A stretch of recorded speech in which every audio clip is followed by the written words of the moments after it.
Hello and welcome. I'm Blair Blackwell, and this is the Daily Cyber Brief. Here's today's rundown of the biggest cybersecurity stories you need to know today. Good morning. This is the Daily Cyber Brief for Thursday, February 12th, 2026. Here are the key cyber risks shaping today's session. A quietly exploited Apple zero-day. A supply chain twist in Microsoft Outlook add-ins that stole thousands of credentials, and fresh vulnerabilities from Windows to Linux that keep the patch cadence high. We'll start with identity and trusted ecosystems.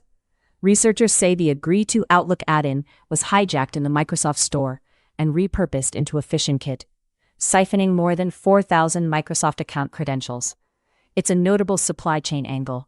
A legitimate distribution channel turned into an initial access vector, hitting single sign-on, email, and collaboration workflows where users already expect prompts and plugins. There's also a law enforcement note with direct relevance to multi-factor authentication. Dutch police arrested a 21-year-old alleged seller of Joker OTP, a phishing automation tool built to intercept one-time passcodes. The takedown is welcome, but the market signal is clear. MFA interception remains industrialized, and playbooks don't disappear with a single arrest. On vulnerabilities, Apple shipped fixes for a zero-day, exploited in what it calls an extremely sophisticated attack aimed at specific individuals. Details are sparse by design, but the message is plain. Targeted exploitation is active in the wild, and rapid update hygiene for iOS and macOS devices matters for executive protection and high-value users.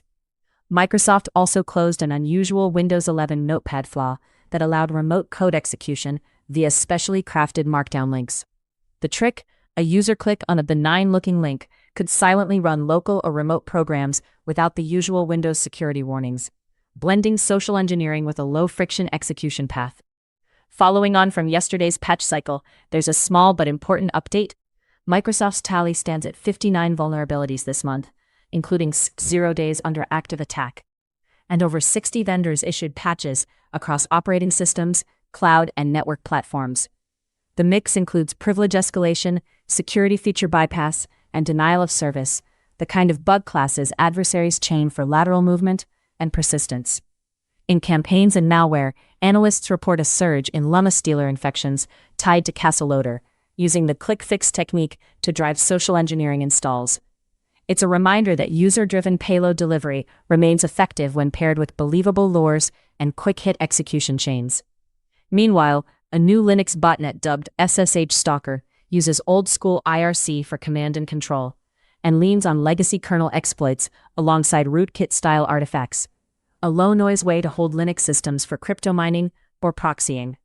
And on the ransomware front, the Crazy Group is abusing legitimate employee monitoring software and the Simple Help remote support tool for stealthy persistence and staging. Another example of dual-use IT utilities being repurposed for hands-on keyboard intrusions. Looking ahead, watch for continued weaponization of the Apple zero-day in targeted campaigns, opportunistic abuse of Markdown link lures tied to Notepad, and copycats aiming at the Outlook add-in ecosystem. Linux systems may see increased scanning and botnet recruitment, and exposed training or demo applications in cloud environments remain attractive footholds for crypto mining. What to watch for today? Identity providers and single sign-on platforms pressured by malicious add-ins and OTP interception. macOS and iOS fleets that need timely zero-day updates. Windows endpoints exposed to link-driven execution chains. Linux servers and SSH endpoints at risk from legacy exploit kits and IRC-based botnets. Remote support and monitoring tools that can double as persistence. And cloud-hosted training sandboxes or intentionally vulnerable apps left reachable from the internet. The takeaway? Attackers are blending social engineering with trusted distribution channels and dual-use tooling. The patching cycle is busy but familiar. The differentiator is vigilance around identity, extensions, and legitimate utilities that become quiet backdoors. That's it for today's edition of the Daily Cyber Brief. Thanks for listening. I'm Blair Blackwell. This podcast is for informational purposes only and is not cybersecurity, legal, or financial advice.